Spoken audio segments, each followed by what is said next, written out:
যারা 11টা মাস হারাম কাজে তার জীবনটাকে সময়টাকে অতিক্রম করে অতিবাহিত করে, বাকি 11টা মাস, বাকি একটা মাস এই রমাজানুল মোবারক মাস, এটা তার কাছে কোনো ব্যাপারই নয়। বলেন ঠিক না বেঠিক? এই গতকালকে আমাদের ডিবলার খবর, অবৈধভাবে তারা বালু উত্তোলন করে, প্রশাসন বাধা দিতে গেছে, প্রশাসনের লোকজনকে পর্যন্ত ধরে মারধর করেছে, পুলিশের গাড়ি ভাঙচুর করে দিয়েছে সরকারি দলের লোকজন। চিন্তা করুন, দৈনন্দিন সংঘর্ষ, দৈনন্দিন একটা যে রমাজানুল মোবারক মাস চলছে, এইটাকে কেন্দ্র করে আমাদের মধ্যে যে পরিবর্তন আনার কথা, এই পরিবর্তন নাই। হাদিস শরীফের মধ্যে আসছে রমাজানুল মোবারক মাস কোনো নফল ইবাদত নাই। আপনি এই যে আমরা 2 রাকাত জুমার নামাজ ইমাম সাহেবের পিছনে আদায় করব, তার আগে যে আমরা সুন্নত পড়ব, পরে যে সুন্নত পড়লাম, এই যে আমরা আলোচনা শুনতেছি, সুবহানাল্লাহ বলতেছি, আলহামদুলিল্লাহ বলতেছি, আল্লাহু আকবার বলতেছি, সমস্ত সওয়াব ফরজের সমতুল্য সওয়াব লেখা হচ্ছে। বলেন সুবহানাল্লাহ। কোনো নফলের সওয়াব নাই, যে কোনো সওয়াব। আপনি কাউকে একটা ইফতার করাবেন, কাউকে ভাত খাওয়াবেন, কাউকে 1 গ্লাস পানি খাওয়াবেন, কাউকে একটা খেজুর খাওয়াবেন, আপনি যা করবেন সমস্ত আমল ফরজের সমতুল্য আপনি সওয়াব পাবেন।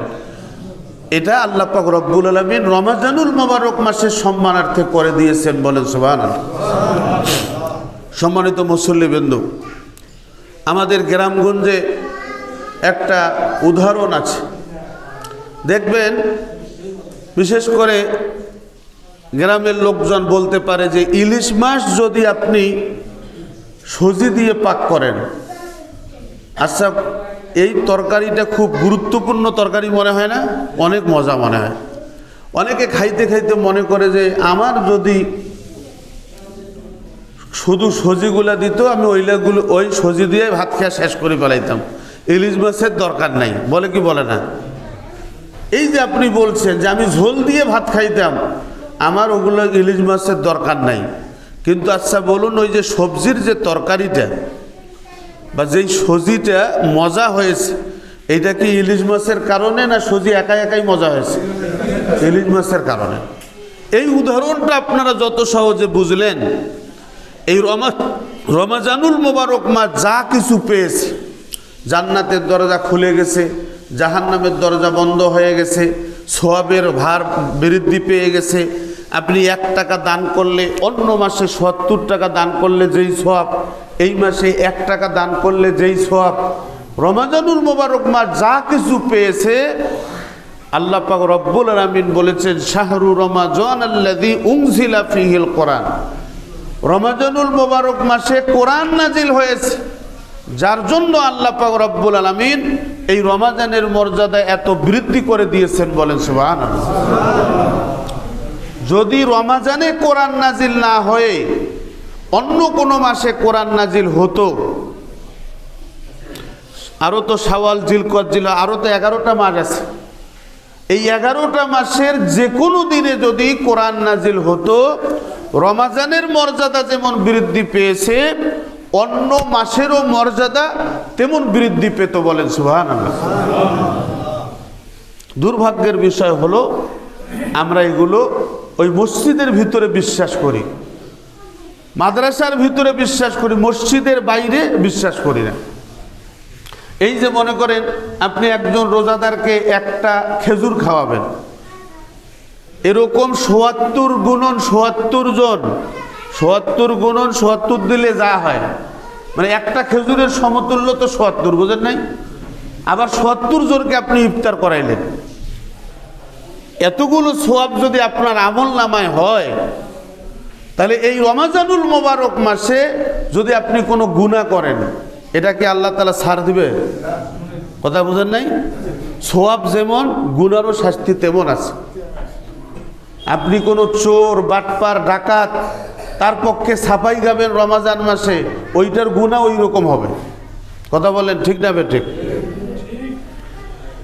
দেখুন, যেই রাতে কোরআনটা এসেছে, এই রাতের নাম কি? লাইলাতুল কদর। লাইলাতুল কদরের মর্যাদা কম না বেশি? অনেক বেশি। কেন মর্যাদাটা বাড়ছে আমরা এই চিন্তা করি না। আমরা শুধু সোয়াব নামাজ রোজা রুকু সেজদা নিয়ে কেন এত মর্যাদা পাইল এই চিন্তা করেছেন? এই চিন্তা করেনি। আল্লাহ নিজে বলেছেন যে লাইলাতুল কদরি খায়রুম মিন আলফি শাহর। লাইলাতুল কদর হলো আলফুন মানে 1000, শাহর মাসের বহু বচন, শাহর অনেকগুলো মাস, 1000 গুণন 1000 মানে বছরও 1000, মাসও 1000।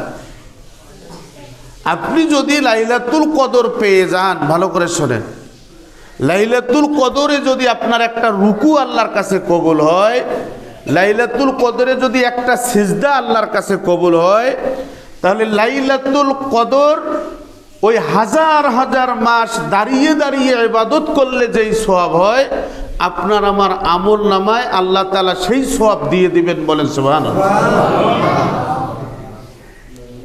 এটা হচ্ছে লাইলাতুল কদরের ফজিলত। আপনি যদি লাইলাতুল কদরকে বলেন যে তোমার এত মর্যাদা কেন, লাইলাতুল কদর বলবে যে আমি কোরআন পেয়েছি এই জন্য আমার মর্যাদা। সুবহানাল্লাহ বলবেন না? আল্লাহ তাআলা বলেছেন ওয়ালাউ আন্না আহলাল কুরা আমানু ওয়াত্তাকাউ লাফাতাহনা আলাইহিম বারাকাতিম মিনাস সামাই ওয়াল আরদ।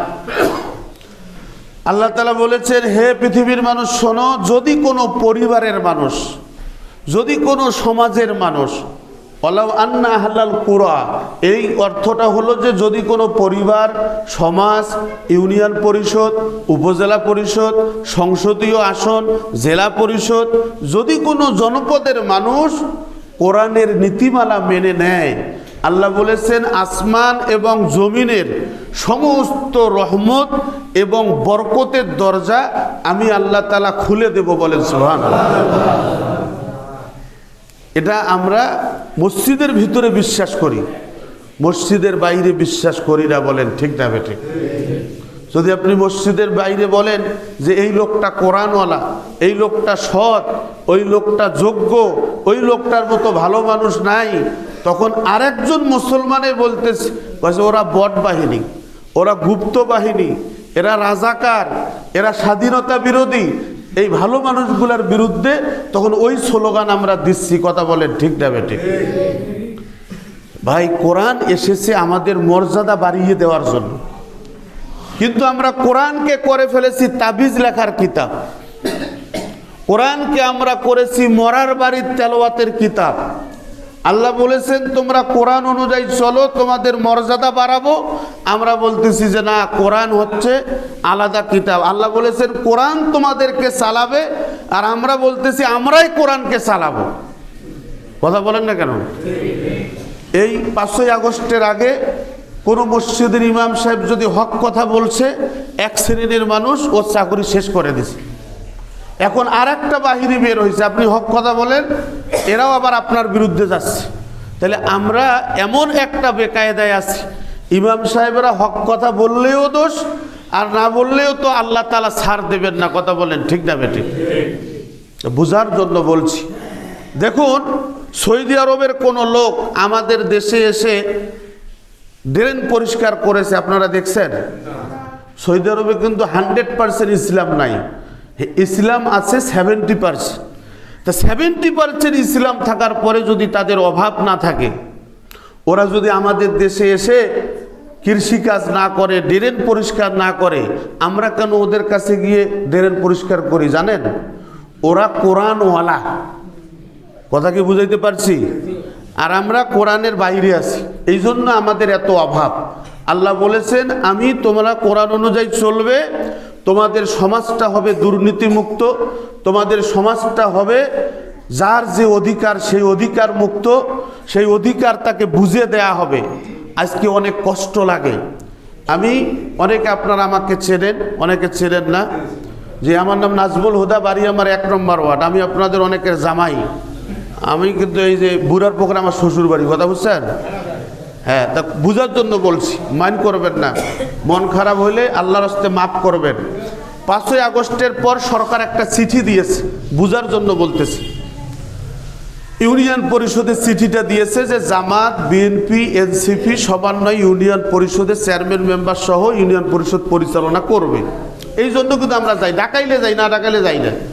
ওইখানে যাওয়ার পর দেখতেছি যেটা বিধবা ভাতা বলেন, মাতৃ ভাতা বলেন, এরপরে বয়স্ক ভাতা বলেন, এরপরে আপনার দুস্থ মাতার কাঠ বলেন, 10ধারি চাউলের কাঠ বলেন, সব মেম্বার চেয়ারম্যানরা বিক্রি করে খায়। সর্বনিম্ন 5,000, সর্বোচ্চ যত নিতে পারে। কি মিথ্যা কথা বললাম? এই অধিকারগুলো হচ্ছে গরিব মানুষের, আর আমাদের দেশের মেম্বার চেয়ারম্যানরা 5,000, 7,000, 10,000 টাকায় বিক্রি করে খাচ্ছে। তাহলে আমাদের দেশে গজব পড়বে না রহমত পড়বে? আমার কথা কি বুঝছেন আপনারা? গজব আসবে না রহমত আসবে? সবাইকে বলতে হবে গজব না রহমত। এখন আমাদের সিদ্ধান্ত হলো আগামী দিনে আমরা সৎ যোগ্য আল্লাহ ভীরু লোকদের দ্বারা আমাদের ইউনিয়ন, আমাদের উপজেলা, আমাদের জেলাকে আমরা পরিচালনা করতে চাই। কথা বলেন ঠিক না বেঠিক? যদি পরিচালনা করতে পারেন, রমাজানের যেমন মর্যাদা বৃদ্ধি হয়েছে, লাইলাতুল কদরের যেমন মর্যাদা বৃদ্ধি হয়েছে, আমাদেরও মর্যাদা বৃদ্ধি করে দিবেন কে? এটা কোরআনের কথা, আমার ব্যক্তিগত কথা না। তাই আসুন, আমি আপনাদের সন্তান হিসাবে, আপনাদের ভাই হিসাবে আপনাদেরকে অনুরোধ করে বলবো, নামাজ পড়তেছি কার হুকুম? রোজা রাখতেছি কার হুকুম? জীবনের প্রত্যেকটা পথ আল্লাহ তাআলার হুকুম অনুযায়ী পরিচালনা করা, এটা আল্লাহ তাআলার হুকুম। করবেন কিনা সেটা আপনার ব্যাপার। আমি আপনাদের ভাই হিসাবে, সন্তান হিসাবে অনুরোধ করে বলবো, আমরা আসুন সকলে মিলে কোরআনওয়ালা হয়ে যাই। আমরা সকলে মিলে আমাদের পরিবার, আমাদের সমাজ, আমাদের রাষ্ট্রকে কোরআন অনুযায়ী পরিচালনা করার চেষ্টা করি। এটা আমাদের ইমানি দায়িত্ব। আল্লাহ পাক রব্বুল আলামিন আমাদের সবাইকে সঠিক বুঝ দান করুন। সকলে বলছি আল্লাহুম্মা আমিন।